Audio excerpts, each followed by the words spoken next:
ভারতের গোয়ায় bricks বিমস্টেকের outreach সম্মেলনে প্রধানমন্ত্রী শেখ হাসিনার যোগদান। রাতে দ্বিপক্ষীয় বৈঠক করবেন মোদির সঙ্গে। সুষম খাদ্য পায় না দেশের অন্তত ৩০% মানুষ। অপচয়ে টেকসই খাদ্য নিরাপত্তার জন্য হুমকি, বলছেন বিশেষজ্ঞরা। উৎপাদন বাড়াতে কাজ করছে সরকার। ডিসেম্বরেই শেষ হবে সাভারে চামড়া শিল্পনগরীর সব কাজ। ১ জানুয়ারি থেকে আর কোনো ট্যানারি হাজারীবাগে থাকতে পারবে না। প্রকল্প পরিদর্শন শেষে মন্ত্রীর নির্দেশ। ব্রাহ্মণবাড়িয়ায় সেলফি তুলতে গিয়ে ট্রেনে কাটা পড়ে ৩ শিশুর মৃত্যু। শোকাচ্ছন্ন পুরো ভাদুঘর এলাকা। এবং ইংল্যান্ডের বিপক্ষে প্রথম টেস্টের জন্য ১৪ সদস্যের দল ঘোষণা বাংলাদেশের। নতুন মুখ সাব্বির, সোহান, রাব্বি ও মিরাজ। দলে নেই সৌম্য ও শহীদ।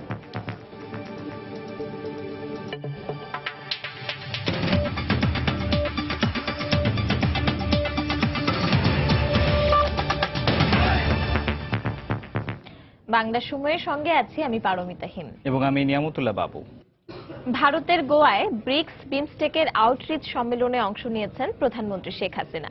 বৈঠকে বিমস্টেক সদস্য রাষ্ট্রের নেতাদের সঙ্গে বৈঠক করেন তিনি। স্থানীয় সময় বিকাল ৫টায় গোয়ায় এ সম্মেলন অনুষ্ঠিত হয়। অন্যদের মধ্যে এতে যোগ দেন ভারতের প্রধানমন্ত্রী নরেন্দ্র মোদী, নেপালের প্রধানমন্ত্রী পুষ্প কমল দহল প্রচণ্ড, ভুটানের প্রধানমন্ত্রী শেরিন তোবগে, মিয়ানমারের পররাষ্ট্রমন্ত্রী অং সান সুচি সহ বিমস্টেকের সদস্য দেশগুলোর সরকার প্রধানরা। এর আগে সকাল 10:15টায় প্রধানমন্ত্রী শেখ হাসিনা ভারতের গোয়া নেভাল এয়ারপোর্টে পৌঁছান। বিমানবন্দরে তাকে স্বাগত জানান ভারতের পররাষ্ট্র প্রতিমন্ত্রী এম.জে আকবর ও গোয়া সরকারের বিজ্ঞান ও প্রযুক্তি মন্ত্রী এলিনা সালদানহা। ফুলেল শুভেচ্ছার পাশাপাশি সাংস্কৃতিক উপস্থাপনার মাধ্যমে বরণ করে নেওয়া হয় তাকে। গোয়ায় পৌঁছানোর পর এক টুইট বার্তায় নরেন্দ্র মোদী ভারত বাংলাদেশ সম্পর্ক দৃঢ় করতে শেখ হাসিনার ভূমিকার জন্য ধন্যবাদ জানান। বিমস্টেকভুক্ত দেশগুলোর নেতাদের সঙ্গে বৈঠকের পর রাতে নরেন্দ্র মোদীর সঙ্গে দ্বিপক্ষীয় বৈঠকেও যোগ দেওয়ার কথা রয়েছে তার।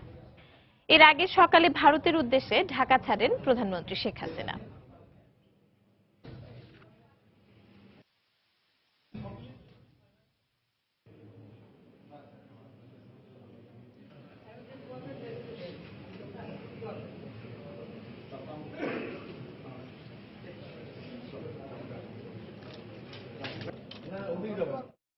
এদেশের ৩০% বেশি মানুষ এখনো পায় না সুষম খাদ্য। বিশ্বব্যাংক বলছে খাদ্যশস্যের উৎপাদন বাড়ানোর পাশাপাশি ভোক্তা পর্যায়ে ক্রয় ক্ষমতা বাড়ানোর দিকে নজর দিতে হবে সবচেয়ে বেশি। বিস্তারিত কামরুল হাসান সবুজের রিপোর্টে। কৃষি প্রধান বাংলাদেশে ৫-৬ বছর আগেও আমদানি করা হতো চাল। তবে গেল বছর থেকে চাহিদা মিটিয়ে এই খাদ্যশস্য রপ্তানি করছে বাংলাদেশ। এসব হিসাবের কোনো খবরই রাখেন না খোদ রাজধানীর বাসিন্দা কুলসুম বেগম। প্রতিদিন ১৫০ থেকে ২০০ টাকার বাজারে পরিবারের ৮ সদস্যের আহারের ব্যবস্থা করতেই যে সময় চলে যায় তার। শুধু জানেন চালের দাম একটু কম হলে সেই টাকা ব্যয় করতে পারতেন অন্য খাতে। তখন রান্তাছি এটা যখন দুপুরে খাই মাঝে মাঝে বাজার সদাই হয় না, খাওয়া করা কষ্ট করা লাগে। চাউলের দামটা যদি একটু কম থাকতো তত ২-৪ টাকা বাঁচায় বাজার করে দেওয়া যায়। প্রতি বছরই কমছে আবাদি জমির পরিমাণ, পরিবর্তন হচ্ছে জলবায়ু। এমন পরিস্থিতিতেও খাদ্যশস্যের উৎপাদন বাড়ছে বৃহৎ জনগোষ্ঠীর বাংলাদেশে। তবে বাজার ব্যবস্থা নিয়ন্ত্রণে না থাকলে এর কোনো সুফল পৌঁছবে না ভোক্তা পর্যায়ে, এমন দাবি খাদ্য নিরাপত্তা নিয়ে কাজ করা বিভিন্ন প্রতিষ্ঠানের। উৎপাদন থেকে ভোক্তা পর্যন্ত যে ব্যবস্থাটি রয়েছে সেটি রাজনৈতিকভাবে এবং বাণিজ্যিকভাবে একটা চক্রায়িত, সিন্ডিকেটেড, এবং এখান থেকে বের হতে না পারলে দারিদ্রতা এবং আমাদের অভাবকে, খাদ্যাভাবকে দূর করতে পারবে না উৎপাদন বেশি হলেও। আর পরিবর্তিত বিশ্ব প্রেক্ষাপটে বিশ্বব্যাংক বলছে শুধু উৎপাদন বাড়ালেই চলবে না, নিশ্চিত করতে হবে সব পর্যায়ে খাদ্যের প্রাপ্যতা। সবকিছু যে দেশে উৎপাদন করতে হবে তা না, একটা ব্যালেন্স ডায়েট কেনার ক্রয় ক্ষমতা আমরা অর্জন করতে পারছি কিনা। অবভিয়াসলি ৩১.৫% ক্ষেত্রে তো সেটা হয়নি। ক্রয় ক্ষমতার জন্য একদিকে যেমন আয়ের বৃদ্ধির প্রয়োজন, অন্যদিকে খাদ্য মূল্যটা একটা সহনীয় পর্যায়ে রাখা প্রয়োজন। উৎপাদন পর্যায়ে চালের পাশাপাশি অন্যান্য খাদ্যশস্যেও স্বয়ংসম্পূর্ণতা অর্জন করবে বাংলাদেশ, এবং তা হয়তো খুব শিগগিরই অর্জন করবে। তবে সেসব খাদ্যদ্রব্য কতটা সহজে সব পর্যায়ের মানুষের কাছে পৌঁছে দেওয়া যায় সেটাই সবচেয়ে বড় চ্যালেঞ্জ। আর এই চ্যালেঞ্জ মোকাবেলা করতে না পারলে প্রশ্নবিদ্ধ হয়ে থাকবে খাদ্যশস্য উৎপাদনের সফলতা। কামরুল হাসান সবুজ, সময় সংবাদ, ঢাকা। দেশে ফসল ভেদে উৎপাদিত খাদ্যের 12 থেকে 44% অপচয় ঘটছে বলে জানিয়েছে জাতিসংঘের খাদ্য ও কৃষি সংস্থা। এই অপচয় দেশের টেকসই খাদ্য নিরাপত্তার জন্য হুমকি এমন মত দিয়ে বিশেষজ্ঞরা বলছেন অপচয় রোধে আধুনিক প্রযুক্তির ব্যবহার বাড়াতে হবে। অন্যদিকে খাদ্যমন্ত্রী বলেছেন এ ব্যাপারে কৃষকদের সচেতন করতে কাজ করছে সরকার। বিশ্ব খাদ্য দিবসে তরিকুল ইসলাম সৌরভের প্রতিবেদন। সবুজ শ্যামলিমা বাংলা, প্রান্তর জুড়ে যে ফসল তা কৃষকের শ্রমে আর ঘামে অর্জিত। কৃষকের এই কষ্টার্জিত শ্রমের উপর দাঁড়িয়েই দেশের মোট জিডিপির 20% বেশি অর্জন হয় কৃষিখাত থেকে। এছাড়াও খাদ্য নিরাপত্তায় দক্ষিণ এশিয়ার অন্য দেশের তুলনায় এগিয়ে রয়েছে বাংলাদেশ।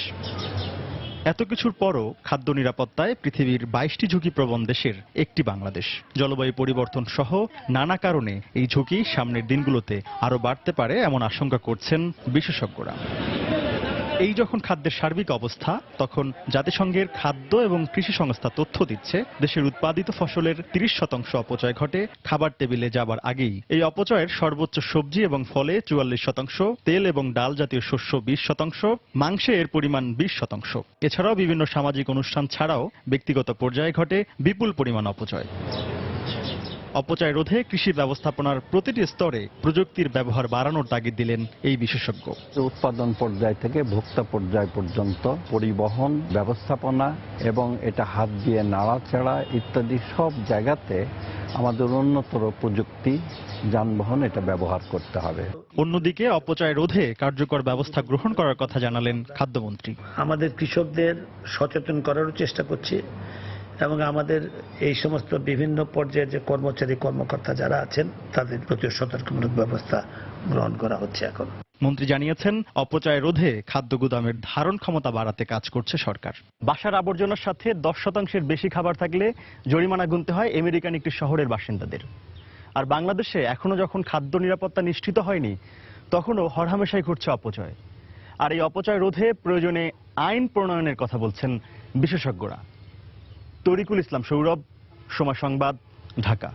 বদলে যাচ্ছে জলবায়ু, বদলাচ্ছে খাদ্য ও কৃষি। এই স্লোগানকে সামনে রেখে দেশের বিভিন্ন স্থানে নানা আয়োজনে পালিত হয়েছে বিশ্ব খাদ্য দিবস। সকালে খুলনায় শহীদ হাদিস পার্কে বেলুন উড়িয়ে দিবসটির উদ্বোধন করেন জেলা প্রশাসক। পরে জেলা প্রশাসন কার্যালয়ে এক আলোচনা সভার আয়োজন করা হয়।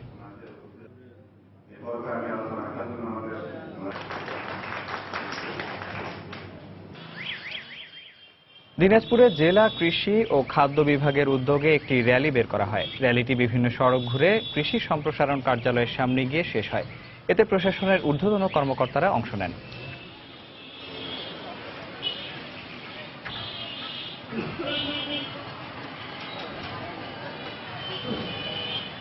সরকারের 10 টাকায় চাল বিতরণ কর্মসূচিতে অনিয়মকারীদের বিরুদ্ধে ব্যবস্থা নেওয়া হবে বলে জানিয়েছেন খাদ্যমন্ত্রী অ্যাডভোকেট কামরুল ইসলাম। সকালে রাজধানীর ফার্মগেটে বিশ্ব খাদ্য দিবস উপলক্ষে আয়োজিত সেমিনারে তিনি একথা বলেন। অনুষ্ঠানে ক্রমবর্ধমান জনগোষ্ঠীর জন্য খাদ্য নিরাপত্তা নিশ্চিত করতে কৃষিতে আধুনিকায়নের উপর জোর দেন কৃষিমন্ত্রী বেগম মতিয়া চৌধুরী। আর খাদ্য নিরাপত্তা নিশ্চিতে নেওয়া প্রকল্পের যথাযথ বাস্তবায়নের তাগিদ দিয়েছেন অর্থমন্ত্রী। প্রাথমিকভাবে হয়তো কিছু অনিয়ম ত্রুটি ধরা পড়ছে এবং ত্রুটিগুলো আমরা সংশোধনও করছি, ব্যবস্থা করছি এবং যে সমস্ত জায়গায় ত্রুটি ধরা পড়ছে, যে সমস্ত অনিয়ম ধরা পড়ছে তাদের বিরুদ্ধে ব্যবস্থাও গ্রহণ করা হচ্ছে। যে সমস্ত এলাকায় বন্যা, খরা, ডিজাস্টার, ঘূর্ণিঝড় হয় সে সমস্ত এলাকার 5 লক্ষ পরিবারকে আমরা সাইলো দিতে পারবো, হাউস হোল্ড সাইলো, 30 কেজি করে চাল রাখার মতো ক্ষমতা পারিবারিক সাইলো আমরা সরবরাহ করতে পারবো। ইনশাআল্লাহ আগামী জানুয়ারি মাস থেকেই আমরা এই কর্মসূচি শুরু করতে পারব। অধিক উৎপাদনক্ষম জাত উদ্ভাবন বিষয়ক গবেষণা কার্যক্রম শুধু আমরা হাতে নেই, আমাদের কার্যক্রমে ফসল বা প্রোডাক্ট বা এর যে আবিষ্কার ডিসকভারি, এটা আমরা কৃষককে এর সঙ্গে সম্পৃক্ত করে কৃষকের কাছে পৌঁছে দিয়েছি। উত্তরাঞ্চলে হয়তো আমাদের চাষাবাস অনেক কমে আসবে এবং দক্ষিণাঞ্চলের চাষাবাস স্থানান্তরিত করতে হবে। আমার ধারণা আমাদের যে গবেষণায় যে উদ্দীপনা উৎসাহ আছে সেটা সত্যিকারভাবেই সফল হবে। বাংলা সময় আরো থাকছে। ঝালকাঠিতে দুই বিচারক হত্যা মামলায় জেএমবি নেতা আরিফের মৃত্যুদণ্ড কার্যকর আজ। খুলনা জেলা কারাগারের সব প্রস্তুতি সম্পন্ন, নিরাপত্তা জোরদার। এবং আবারও বাড়ানো হলো সিলেট শাহজালাল প্রযুক্তি বিশ্ববিদ্যালয়ের ভর্তি ফর্মের দাম। শিক্ষার্থীদের প্রতিবাদ, মানববন্ধন ও বিক্ষোভ।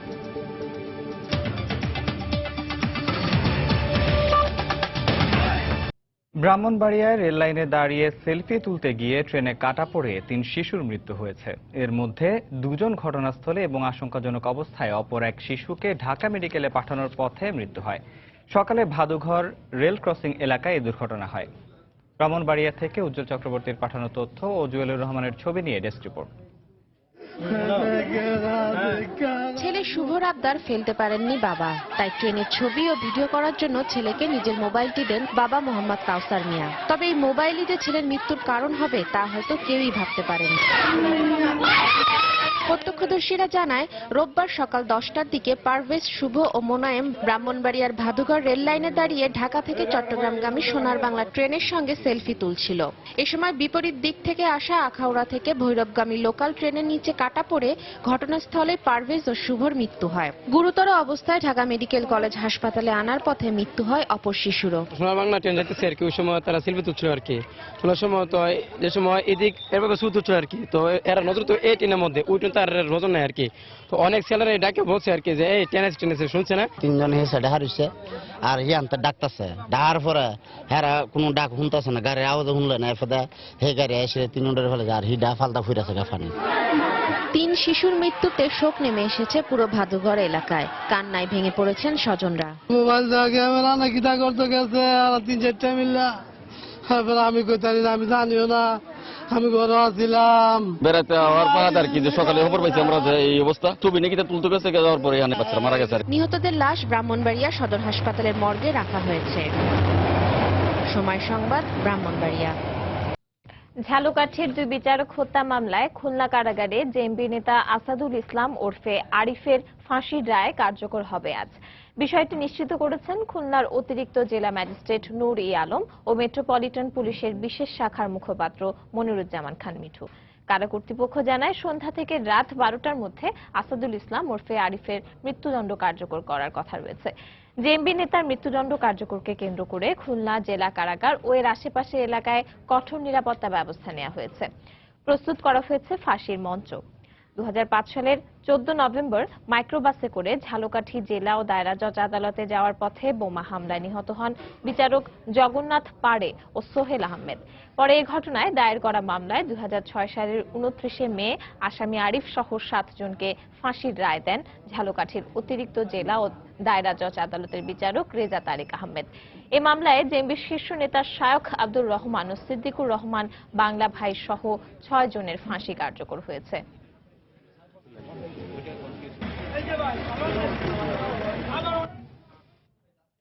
এই মুহূর্তে খুলনা কারাগারের সামনে আছেন সহকর্মী তরিকুল ইসলাম, চলে যাচ্ছি তার কাছে। তরিকুল, বাবু, এই মুহূর্তে খুলনা জেলা কারাগারের সামনে কিন্তু কঠোর নিরাপত্তা ব্যবস্থা।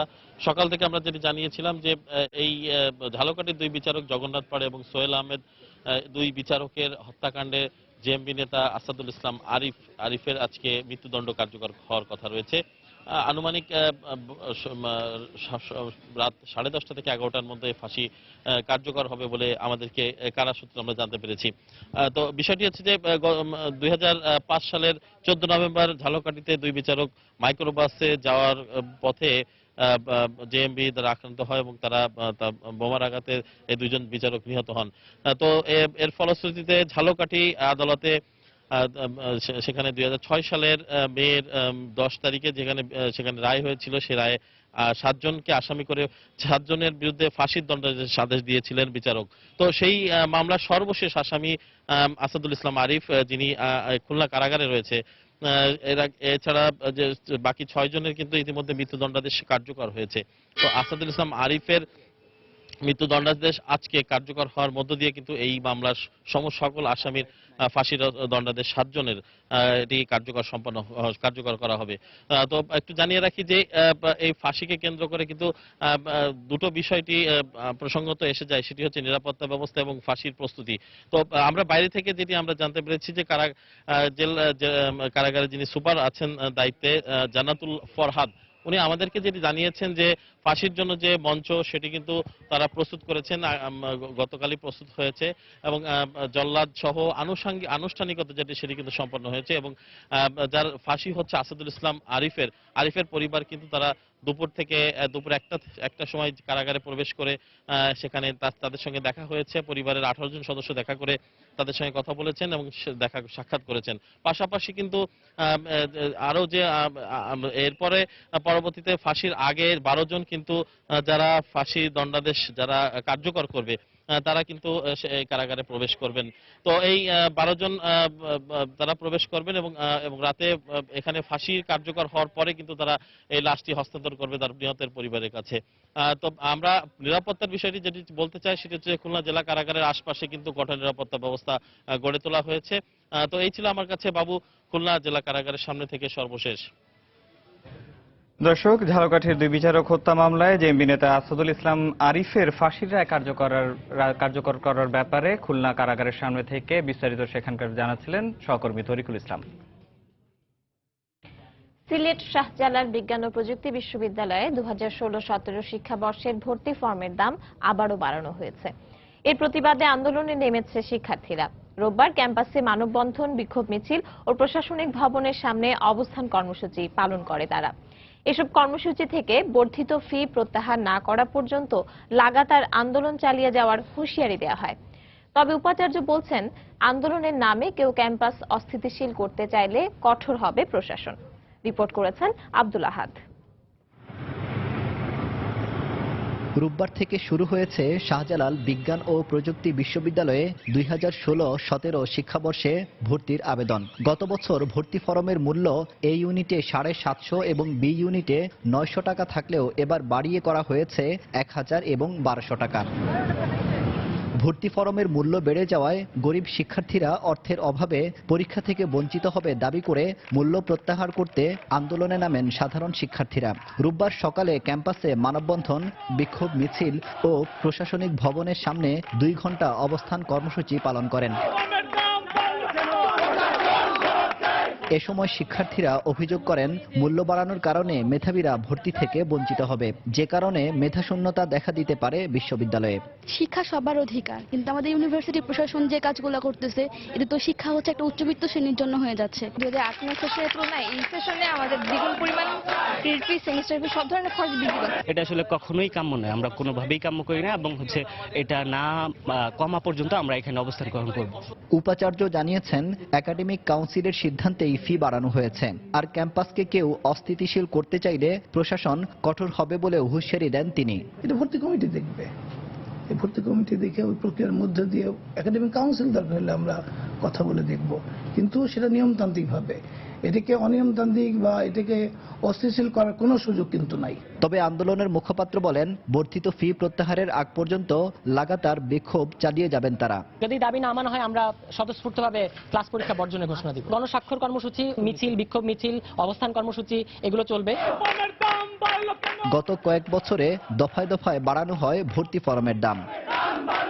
আব্দুল আহাদ, সময় সংবাদ, সিলেট। বাংলা সময় আরো থাকছে। কুষ্টিয়ার ছেউরিয়ায় অধিবাস দিয়ে শুরু হলো 3 দিনের লালন উৎসব। নিরাপত্তা রক্ষায় নেওয়া হয়েছে সর্বোচ্চ প্রস্তুতি, বলছে প্রশাসন।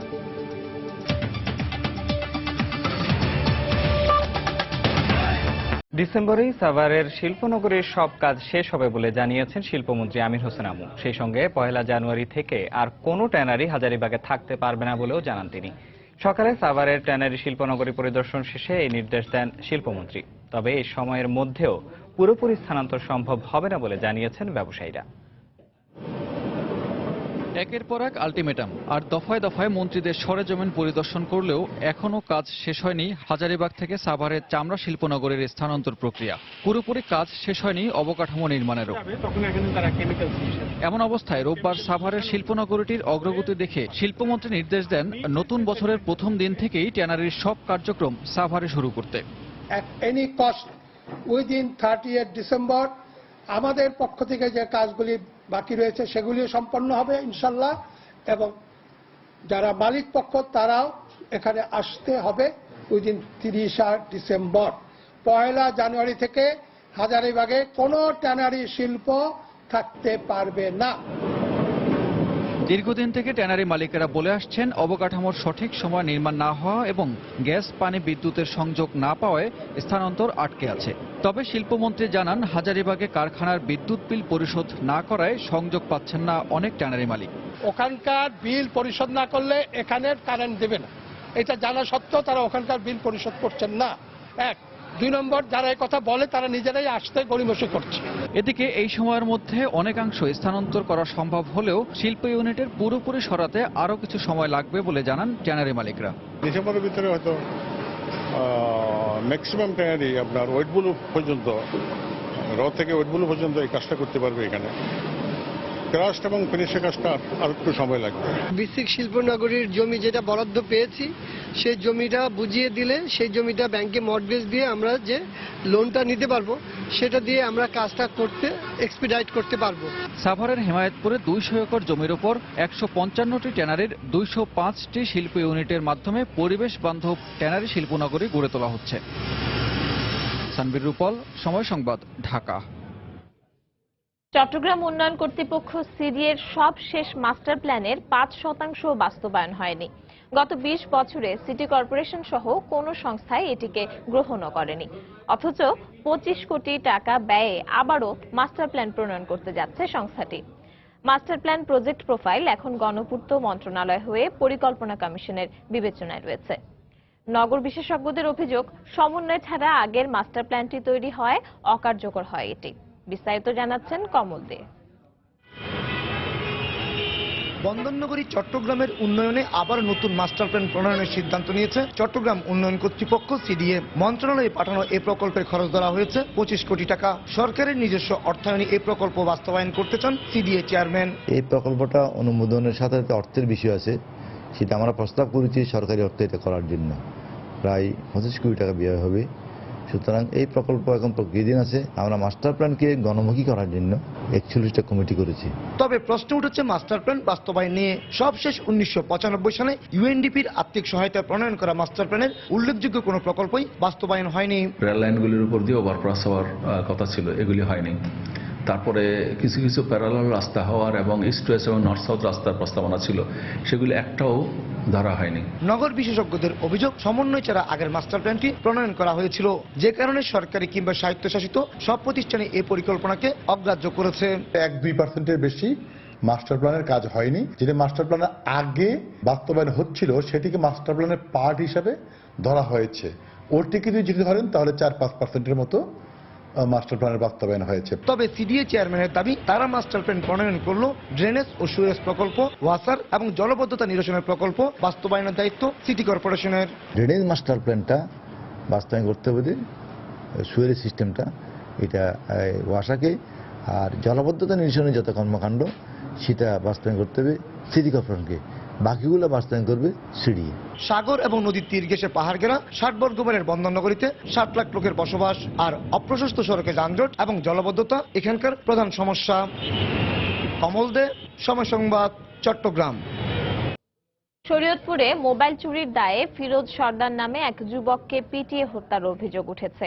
গতরাতে গোসাইরহাট উপজেলায় এই ঘটনা ঘটে। নিহতের স্বজনরা জানান, রাতে নিজ বাড়ি থেকে স্থানীয় সালামের লোকজন ফিরোজকে ডেকে নিয়ে যায়। পরে একটি আবাসিক হোটেলের সামনে মোবাইল চুরির অভিযোগে ফিরোজকে লাঠি দিয়ে পেটায় তারা। খবর পেয়ে ঘটনাস্থল থেকে তাকে উদ্ধার করে উপজেলা স্বাস্থ্য কমপ্লেক্সে ভর্তি করা হলে চিকিৎসক তাকে মৃত ঘোষণা করেন। এদিকে পুলিশ বলছে, হোটেল থেকে মোবাইল চুরি করায় গণপিটুনিতে ফিরোজের মৃত্যু হয়েছে।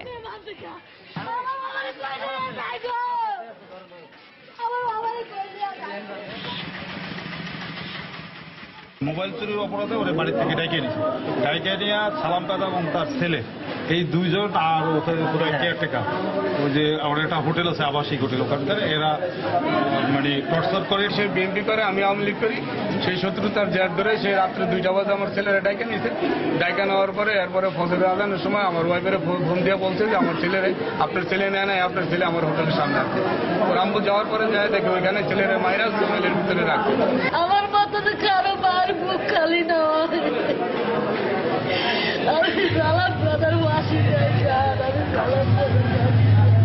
ভোররাত্রের দিকে এই কুয়াশার নাম করে ছেলেটা সে সময় আবাসিক হোটেলে চুরি করতে ঢুকছিল। এই লোকজন টের পেয়ে তাকে গণপিটুনি দেয় এবং গণপিটুনির কারণের জন্য সে মারা যায় বলে আমরা প্রাথমিকভাবে জানতে পারতেছি। রাজশাহীতে যৌতুক না পাওয়ায় এক গৃহবধূকে ছুরিকাঘাত করার অভিযোগ উঠেছে স্বামীর বিরুদ্ধে। বর্তমানে গৃহবধূর সাথী রাজশাহী মেডিকেল কলেজ হাসপাতালে চিকিৎসাধীন রয়েছেন। স্বজনদের অভিযোগ, যৌতুকের জন্য বিভিন্ন সময়ে হাসিবুর সাথীকে মারধর করত। গত শনিবার টাকার জন্য হাসিবুর বাড়ির আসবাবপত্র বিক্রি করে দিতে চাইলে সাথী তাতে বাধা দেয় বলে জানায় স্বজনরা। এই ঘটনার জের ধরে সকালে হাসিবুর তার স্ত্রীকে ছুরিকাঘাত করে জখম করে। পরে সাথীর চিৎকারে ছুটে এসে প্রতিবেশীরা তাকে উদ্ধার করে রাজশাহী মেডিকেল কলেজ হাসপাতালে ভর্তি করে। ঘর তালা মেরে বের হতে আমার মায়ের বাড়ি যাওয়ার জন্য বের হয়েছি, বারান্দায় তালা মারতে আমাকে দেওয়ালের সাথে চুলের মুঠি ধরে মাথা বাড়ি মেরে চাকু মেরেছে, গালে দিয়ে বলছে প্রাণ ভিক্ষা চা। ছেলেরই শাস্তি চাই আমি। মারে ধরে আরেকবার কাজ ঢুকিয়ে দিচ্ছিল পেটের ভিতরে। যে ইনজুরি যেটা ছিল আমার কাছে মনে হয়েছে ধারালো অস্ত্রের আঘাত হয়তো বা। ইনজুরি রিপেয়ার করে আমরা এখন পেশেন্ট মোটামুটি স্টেবল। সন্তানকে প্রকৃত মানুষ হিসেবে গড়ে তুলতে অভিভাবকদের প্রতি আহ্বান জানিয়েছেন শিক্ষামন্ত্রী নুরুল ইসলাম নাহিদ। সকালে সিলেট এমসি কলেজ চত্বরে শিক্ষার মানোন্নয়ন বিষয়ক এক মতবিনিময় সভায় প্রধান অতিথির বক্তব্যে তিনি এ আহ্বান জানান। এ সময় শিক্ষার্থী খাদিজার ওপর নৃশংস হামলার ঘটনায় তীব্র ক্ষোভ জানান মন্ত্রী। এমসি কলেজের মধ্যে দেখা আসছে সিলেটের সর্ববৃহৎ শিক্ষা প্রতিষ্ঠান, সেইখানে পরীক্ষা দিয়ে সে নিরাপদে ফিরে যেতে পারছে না। যার জন্যই হোক, যেই হোক না কেন, অমানবিক বর্বরচিত কিছু ছেলে পেলে গড়ে উঠতেছে যারা আমাদের সমাজের কলঙ্ক। আবার এটাও বুঝতে হয় যে এরা আমাদের সমাজেরই সন্তান, আমাদেরই ছেলে মেয়ে। তাই আমরা এই দিকটার প্রতি অবশ্যই বিবেচনা রাখতে হবে যে আমরা আমাদের ছেলেমেয়েদেরকে প্রকৃত মানুষ করে তুলতে না পারলে এই হিংস্র জন্তু জানোয়ারের সমাজ দিয়ে আমাদের কোনো প্রয়োজন নেই। মাদারীপুর পুলিশের প্রকাশিত 17 নিখোঁজ ব্যক্তির 16 জনই শিবচর উপজেলার বাসিন্দা। নিখোঁজদের স্বজন ও নাগরিক সমাজের অভিযোগ, তদন্ত যথাযথভাবে না করেই অনেকের নাম তালিকাভুক্ত করেছে পুলিশ। এদিকে পুলিশ বলছে নিখোঁজ ব্যক্তিদের সঙ্গে জঙ্গি সম্পৃক্ততা আছে কিনা সেটি খতিয়ে দেখা হচ্ছে। সঞ্জয় কর্মকার অভিজিতের তথ্য ও শাহাদাত আকনের ছবি নিয়ে ডেস্ক রিপোর্ট। গোয়েন্দা তথ্যের ভিত্তিতে 17 ব্যক্তিকে নিখোঁজ দেখিয়ে স্বরাষ্ট্র মন্ত্রণালয়, পুলিশের হেডকোয়ার্টার সহ বিভিন্ন দপ্তরে প্রতিবেদন পাঠিয়েছে মাদারীপুর জেলা পুলিশ। এই নিখোঁজদের মধ্যে শিবচর উপজেলারই রয়েছে 16 জন। তবে শিবচরের উমেদপুর ইউনিয়নের চর কাচিকাটা গ্রামের আব্দুল মাজেদের ছেলে মনি আকনকে নিখোঁজ দেখালেও এই ঠিকানায় পাওয়া যায়নি কাউকে। বাসিন্দা কিনা তা আমরা এখন যেহেতু পাই নাই, সেহেতু আমার মনে হয় না তারা এই ওয়ার্ডের বাসিন্দা। অন্যদিকে শিবচর পৌরসভার 9 নম্বর ওয়ার্ডের লুৎফর খানের ছেলে রফিকুল একটি মামলায় পুলিশ হেফাজতে থাকাকালীন নিখোঁজ তালিকায় রয়ে গেছে তার নাম। এছাড়াও নিখোঁজদের মধ্যে কেউ রয়েছে মানসিক রোগী, আবার কেউ পারিবারিক কলহের কারণে রয়েছে আত্মগোপনে। এই চারিদিকে দেনাদুনা কিছু ছিল এবং এই দেনার জন্য গেছে। পাগলের মতন থাকতো, মনে করছে কোথায় নিচে খেয়ে পড়ে রয়েছে না, কই দূরে ঠরে নিয়ে গেছে। এদিকে পুলিশ যথাযথ তদন্ত না করে নিখোঁজ তালিকা করায় ক্ষোভ জানিয়েছেন সুধীজনেরা। একটা লোক নিখোঁজ থাকলে সে সঠিক কি জন্য নিখোঁজ হলো অনুমান নির্ভর একটা তালিকা দেওয়া ঠিক হয় নাই। কেউ পাগল, কেউ এমনি বাপমার সাথে রাগ হয়ে গেছে, এইগুলো তো আসলে জঙ্গি না। তবে নিখোঁজ ব্যক্তিরা জঙ্গি সম্পৃক্ততার সাথে জড়িত কিনা এ ব্যাপারে এখনো অধিকতর তদন্ত চলছে বলে জানালেন জেলা পুলিশের এই কর্মকর্তা। এই নিখোঁজ লোকদের ব্যাপারে তাদের আত্মীয় স্বজন তাদের খোঁজ খবর নিচ্ছে। পুলিশের পক্ষ থেকেও নানাভাবে খোঁজ খবর নেওয়া হচ্ছে, আসলে তারা কোথায় আছে, কোথায় যেতে পারে। গত 15 জুন মাদারীপুরে কলেজ শিক্ষক রিপন চক্রবর্তীর ওপর জঙ্গি হামলার পরই তৎপরতা বেড়েছে আইনশৃঙ্খলা রক্ষা বাহিনীর। সময় সংবাদ, মাদারীপুর। লালনের 126তম তিরোধান দিবস উপলক্ষে কুষ্টিয়ার ছেউরিয়ায় শুরু হয়েছে 3 দিনের লালন উৎসব। সন্ধ্যায় অধিবাস দিয়ে শুরু হবে আনুষ্ঠানিকতা, যার শেষ হবে মঙ্গলবার সন্ধ্যায় পূর্ণ সেবার মধ্য দিয়ে। উৎসব নির্বিঘ্ন করতে সব ধরনের নিরাপত্তা ব্যবস্থা নেওয়া হয়েছে বলে প্রশাসনের পক্ষ থেকে জানানো হয়েছে। কুষ্টিয়ার ছেউরিয়া থেকে তরিকুল ইসলাম সৌরভের রিপোর্ট।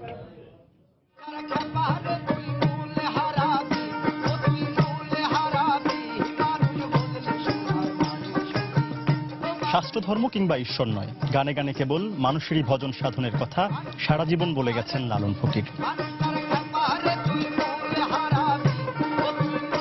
সাম্য, মৈত্রী, প্রেম, মানবতার বন্দনায় তার গান যুগে যুগে মানুষের কাছে স্থান পেয়েছে এক আলাদা উচ্চতায়। আজও মানুষে মানুষে বিভেদ ভুলিয়ে পৃথিবীতে হাসি গান ছড়িয়ে দিতে হাজার হাজার সাধক প্রাণ লালনের সুর কথায় ডুবে থাকা বারামখানায় জড়ো হন প্রতি বছর। সাইজিক কিভাবে দেখা যায়, সাইজিকে কিভাবে চেনা যায়, এগুলো আমরা ধারণ এবং পালন সবই করতে আসছি। লালনের বাণী আধ্যাত্মিক এবং জ্ঞানের কথা বলেন, মানুষের জীবনের কল্যাণের কথা বলেন।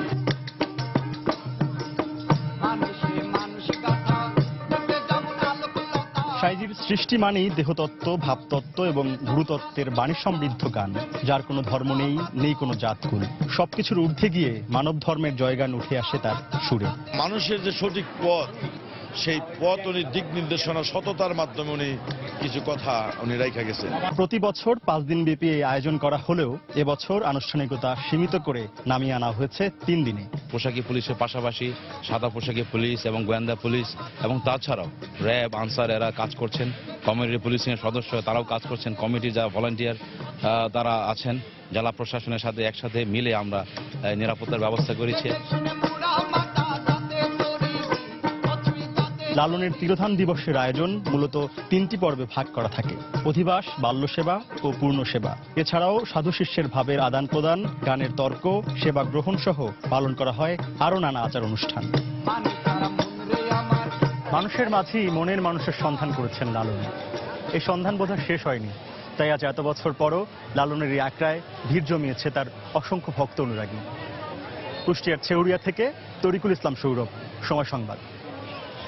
দর্শক, লালন উৎসবের খবর জানাতে এই মুহূর্তে কুষ্টিয়া ছেউরিয়ায় আছেন সহকর্মী তরিকুল ইসলাম সৌরভ। চলে যাব তার কাছে। সৌরভ, এই লালন মেলার মূল আকর্ষণ সন্ধ্যার পর থেকে শুরু হয়েছে।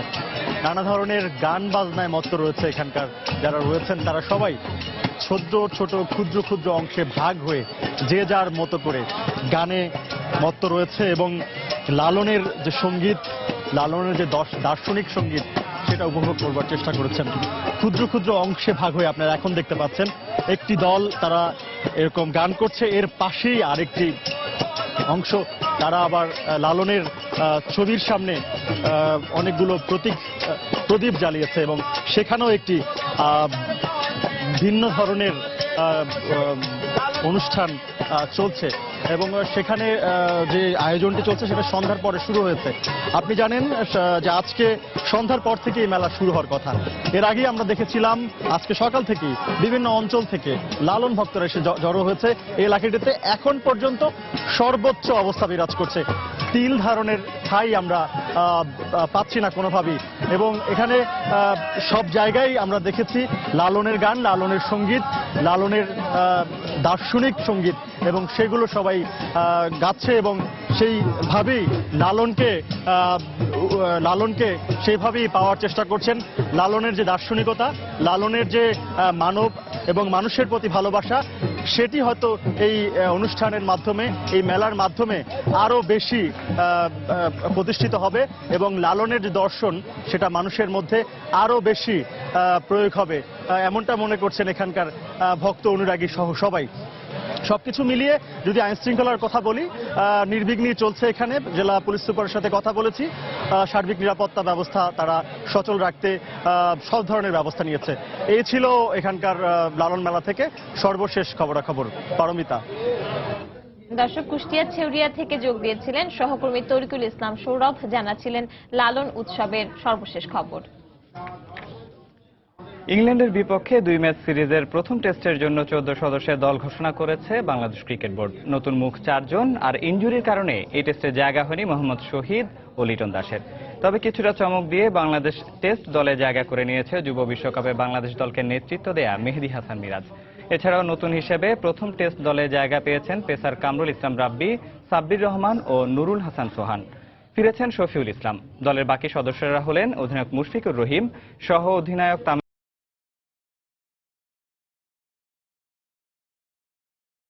ইসলাম। পরে দল নির্বাচনে ব্যাখ্যা দেন প্রধান নির্বাচক মিনহাজুল আবেদিন নান্নু। ফার্স্ট টেস্টের জন্য 14 জনের একটা স্কাউট টিম গঠন করেছি, এটা আমি নাম বলছি এখন।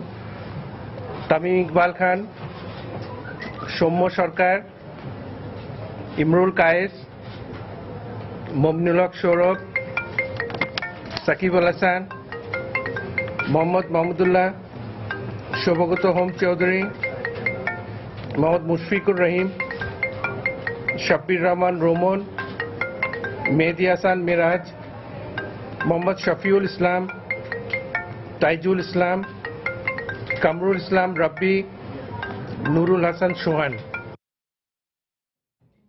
বাংলা সময়ের শীর্ষ সংবাদগুলো জানিয়ে দিচ্ছি আরেকবার। ভারতের গোয়ায় ব্রিক্স বিমস্টেকের আউটরিচ সম্মেলনে প্রধানমন্ত্রী শেখ হাসিনার যোগদান। রাতে দ্বিপক্ষীয় বৈঠক করবেন মোদির সঙ্গে। সুষম খাদ্য পায় না দেশের অন্তত 30% মানুষ। অপচয়, টেকসই খাদ্য নিরাপত্তার জন্য হুমকি, বলছেন বিশেষজ্ঞরা। উৎপাদন বাড়াতে কাজ করছে সরকার। ডিসেম্বরেই শেষ হবে সাভারে চামড়া শিল্প নগরীর সব কাজ। 1 জানুয়ারি থেকে আর কোনো ট্যানারি হাজারীবাগে থাকতে পারবে না। প্রকল্প পরিদর্শন শেষে মন্ত্রীর নির্দেশ। ব্রাহ্মণবাড়িয়ায় সেলফি তুলতে গিয়ে ট্রেনে কাটা পড়ে 3 শিশুর মৃত্যু। শোকাচ্ছন্ন পুরো ভাদুঘর এলাকা। এবং ইংল্যান্ডের বিপক্ষে প্রথম টেস্টের জন্য 14 সদস্যের দল ঘোষণা বাংলাদেশের। নতুন মুখ সাব্বির, সোহান, রাব্বি ও মিরাজ।